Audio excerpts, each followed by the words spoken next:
अगर आप भी नौकरी करते हैं तो अपनी तनख्वाह देखकर यानी सैलरी देखकर आपके मन में भी ये ख्याल जरूर आता होगा कि आपको आपके काम के बदले में जो तनख्वाह मिलती है वो शायद पर्याप्त नहीं है। इस दुनिया में ज्यादातर लोगों को यही लगता है कि जितना वो काम करते हैं उनकी सैलरी उससे कम है और जितनी तनख्वाह आपको मिलती है उससे आपका घर नहीं चल पाता ठीक से, और आपको अपनी ये नौकरी छोड़कर कोई दूसरी नौकरी कर लेनी चाहिए जहां आपको अच्छा पैसा मिले। अगर आप ऐसा सोचते हैं तो आप अकेले नहीं हैं, क्योंकि ब्रिटेन के प्रधानमंत्री बोरिस जॉनसन को भी ऐसा ही लगता है कि प्रधानमंत्री के तौर पर उन्हें जो तनख्वाह मिल रही है वो उनके लिए काफी नहीं है और इसलिए वो अगले साल मार्च तक इस्तीफा देना चाहते हैं। ये बातें ब्रिटेन के एक अखबार को बोरिस जॉनसन की ही पार्टी के एक सांसद ने नाम न छापने की शर्त पर बताई है। इस सांसद के मुताबिक बोरिस जॉनसन को लगता है कि प्रधानमंत्री के तौर पर उनकी मौजूदा तनख्वाह उनकी पिछली नौकरी के मुकाबले कम है और इस सैलरी में उनके घर का खर्च ठीक से नहीं चल पाता।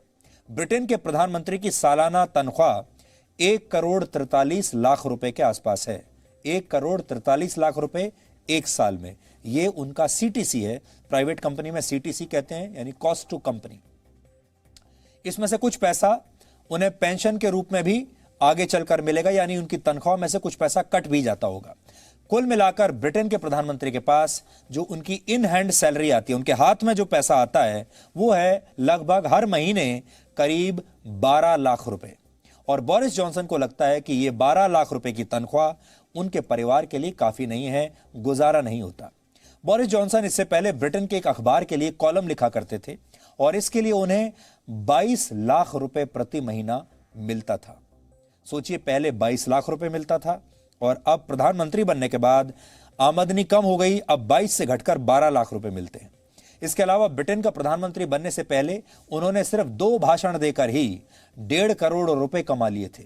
यानी आप कह सकते हैं कि आज बोरिस जॉनसन को जो तनख्वाह मिल रही है वो उनकी पिछली सैलरी के रीइंबर्समेंट के बराबर भी नहीं, और इसलिए वो ब्रेक्सिट की प्रक्रिया पूरी करने के बाद प्रधानमंत्री पद को छोड़ देना चाहते हैं, क्योंकि उन्हें लगता है कि इससे ज्यादा पैसा तो मैं अखबारों में कॉलम लिखकर कमा सकता हूं और इससे ज्यादा पैसा तो मैं एक स्पीकर के तौर पर अपनी स्पीकिंग फीस लेकर कमा सकता हूं।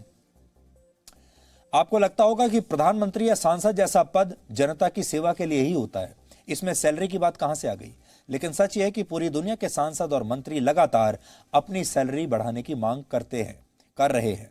वर्ष 2010 में जब भारत के सांसदों की तनख्वाह 200% तक बढ़ाने की कोशिश की गई थी, तब सांसदों को उनकी तनख्वाह में यह वृद्धि भी कम लग रही थी।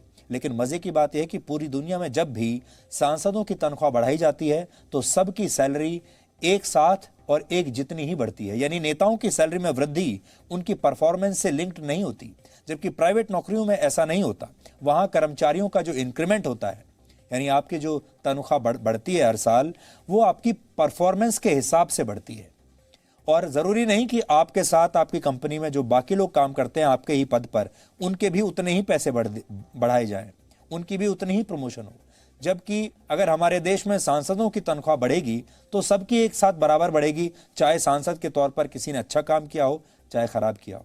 दुनिया के ज्यादातर देशों में प्रधानमंत्रियों को जो तनख्वाह मिलती है वो उस देश के लोगों को मिलने वाली औसत सैलरी से अक्सर ज्यादा ही होती है। इसलिए आपको बताते हैं कि दुनिया में सबसे ज्यादा तनख्वाह किस देश का प्रधानमंत्री या राष्ट्रपति लेता है। सबसे आगे है सिंगापुर, जहां प्रधानमंत्री की वार्षिक तनख्वाह यानी सैलरी 11 करोड़ 82 लाख रुपए से ज्यादा है।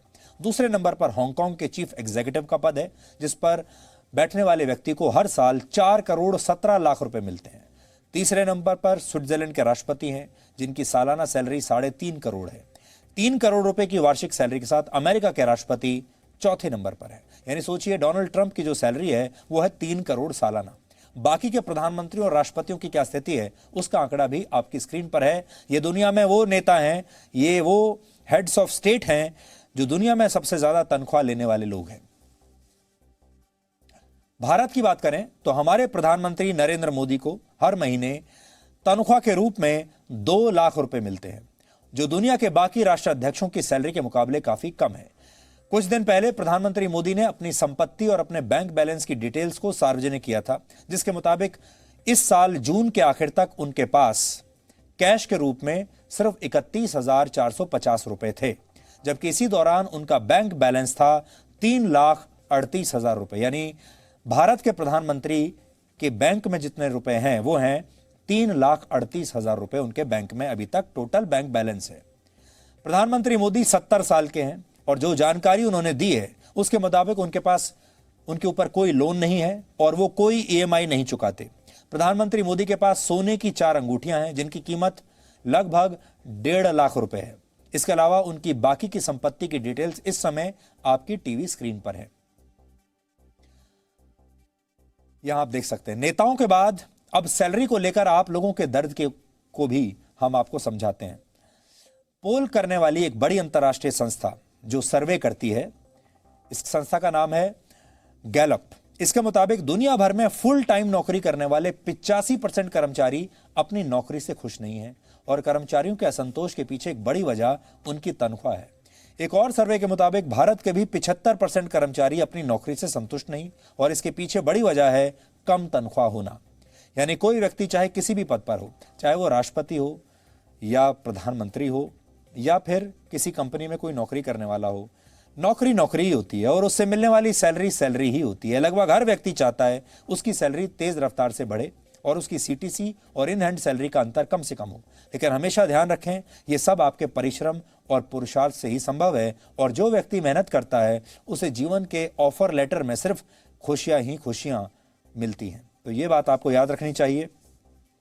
भारत जैसे देश में बोरिस जॉनसन जो कह रहे हैं उसके मुकाबले जो इक्वेशन है वो अलग है। हमारे देश में प्रधानमंत्री का पद इसलिए माना जाता है तनख्वाह के लिए नहीं। हमारे देश में प्रधानमंत्री को इसलिए नहीं बनता कि वो अपनी रोजी रोटी के लिए इस पद पर बैठना चाहता है। प्रधानमंत्री का पद ऐसा है जो कि देश के 135 करोड़ लोगों की सेवा करने का मौका देता है, देश की सेवा करने का मौका देता है और देश किस डायरेक्शन में जाएगा, देश का भविष्य क्या होगा, यह तय करने की ताकत देश के प्रधानमंत्री के पास होती है। तो हमारे देश के जो प्रधानमंत्री हैं उनके बैंक में तो 3.5 लाख रुपए से भी कम है, लेकिन जो काम वो कर रहे हैं देश के 135 करोड़ लोगों के लिए, जो काम सरकार करती है वो अरबों डॉलर से भी कहीं ज्यादा का है।